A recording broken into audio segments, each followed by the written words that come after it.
Good evening, good afternoon, and good morning from wherever the place you're getting us. And today we are back again. By the way, let me first begin by saying thank you so much, my people, for the support that you've always been showing to us. It is absolutely beyond measures. Kwa sababu every video ambayo tumeupload, I've seen that you're doing things that are very marvelous. And I urge you to continue with the same heart, because every time it is you who drives me to bring a guest, and the guest that I bring in the show are the source of inspiration. And today, like any other day, but different kidogo, we are here today with a very special guest. A guest like no any other. He's an author, he's a motivational speaker, a professional, and for that matter, he's a psychologist. Whom am I talking about? I'm talking about none other than Martin Kibe. So he's here with us today, and in short a while we are going to have a lot of talks with him so that tujue way forward ni gani. So karibu sana Martin. Thank you, Mr. Kingpin. Yes. Pleasure is mine to for you having me in your show. I appreciate for the opportunity and the platform to be able to reach maybe one or two people who maybe this would be timely for them. Absolutely. Yeah. And just before we begin, let me assure you that this is Kingpin TV, na unaweza pia ingia pale YouTube channel the Kingpin himself, ndio jina ya YouTube, and do your things. And straight away, let's begin. So, Andrew, okay, Martin, who is this Martin Kibe? Can you briefly tell us about Martin Kibe? Yeah. Yeah, that's a big question, but I'll give you a passion of it. My name is Martin Kibe. I'm born-again Christian, professional counselor, motivational speaker, an author, and passionate in doing some charity works. I'm not married, and I know it's part of the expectations of the community that at some point we'd be able to get a helper, but that's a story for another day. Otherwise, simply that is Martin. And also he's the power of determination. You can also call him the power of determination. Yeah. So you've just given us the outer introduction of yourself.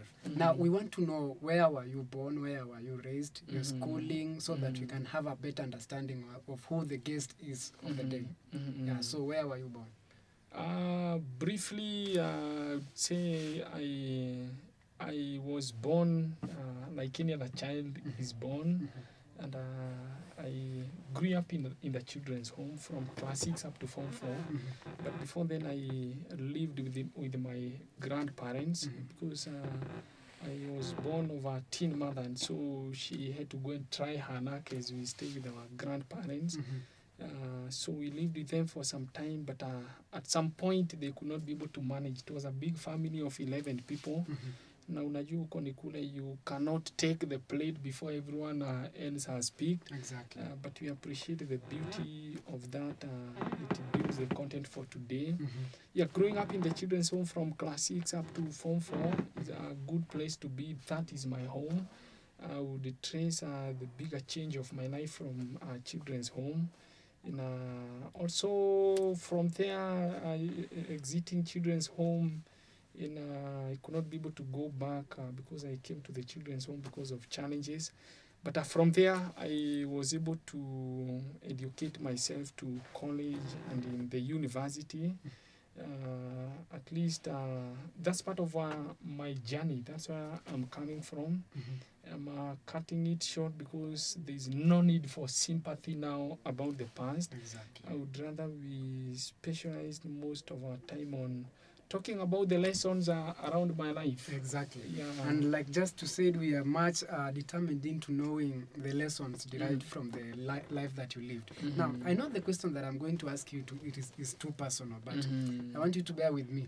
So what made you to go and live in the children's home? The family, I had given a picture of this big family, which is my grandparents. My mother had died when I was in class 3, and from there I was living with my grandparents, whom, this is a big family of 11 children, and there was not enough for even the 11 children. So, and you can be sure now there is other 3 children. I have a brother and a sister.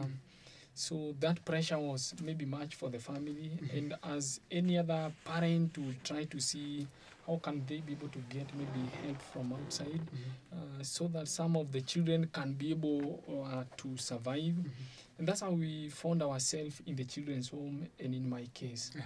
But for me, I got a home, I got a change, I got an exposure, and I will be forever be grateful for the children's home. Yeah. Okay, so you are an author, at the same time a motivational speaker. How do you balance writing and maybe having sessions for the motivational speaking? I know you're always busy, especially over the weekends. You're going to high schools to talk to them, children's home to talk to them, and over some charity works. How do you balance your work? That's a good question. I would say this is not something which maybe started maybe when I was in university or in college. This is something which has been there in life, the education, the charity works, and also the writing of books. Like now I remember when I was in high school, I was a class prefect. I was also a choir master. I was also a secretary of a club. I used to lead the national anthem, golden bells, and other things in high school.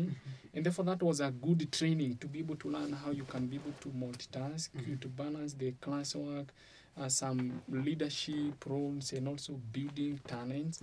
So that way, like now when I was in Form 3, that's when I started writing. But it does not take the whole day. So there is an order of priorities. There is time for education.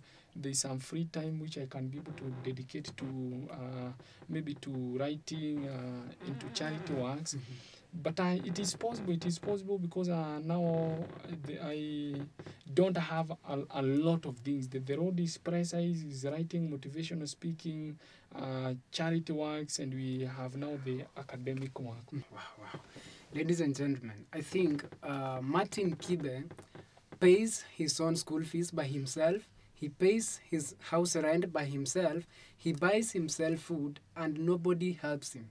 The moral lesson of this is that there is no excuse in life. Because if you can see Martin Kibe anatoka kwa children's home, anakuja anajilipia school fees, mpaka saizi amefika kwenye amefika. By the way, is an author, and in a short while, we are going to talk about that. But let us talk about something else just before we get into writing.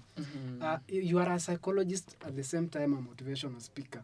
I know some things are calling, and some things you get them through maybe what you wanted to do while you were young.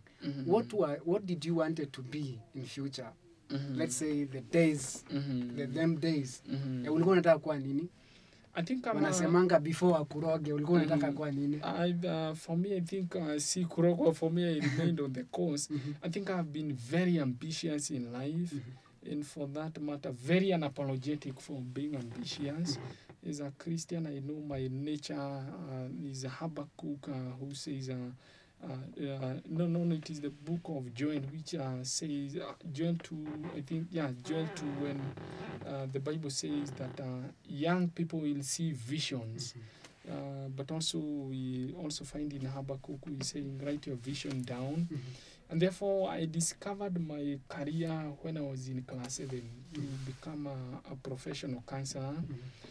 This is the case. I was still in the children's home. I would feel, okay, I would go and meet with someone in school. Maybe their shirt is worn out until the color has changed. And for me, I have two, and I would think, what if I give out one? And when I have two, I would give out one. Then I go back to the children's home. So every day I kept on washing my shirt, and every day, I have to wrap it so that it can dry. And the children's home will notice, they ask, and why every evening you keep on maybe washing your t-shirt and maybe probably wiping it to be dry. And I bought another t-shirt. Another shirt. I would also meet maybe with the people who are hungry, and the only way that I have is a tin of food. I would share with them maybe my tin, but it was not enough. The others would come and listen to my stories, but it was not enough. And out of that, I thought of what if I do more than this? That's how counseling was born in class 7. And because dreams are valid, I stood for my career at any gunpoint. When I went to high school, it never changed, despite that I had the capacity to do other profession, to become a doctor, to become a teacher. Most often, people told me I would become a pastor, but counseling had a deeper foundation. Wow, I think I like that, ladies and gentlemen. And I think that was the main reason to why so many people demanded that we should have Martin Kibe in the show. And thank you so much, those people who contacted me to bring him, and here he is today. I hope you're gonna be happy. Next time, whenever, wanasemanga aje, your call, okay, your desires is my demand, so that whatever you need is what I'll bring to you. Now, we are taking a very short commercial break, after which we'll begin by looking at the writings of Martin Kibe, because I have some articles here which we will come and talk about them. So just keep in touch.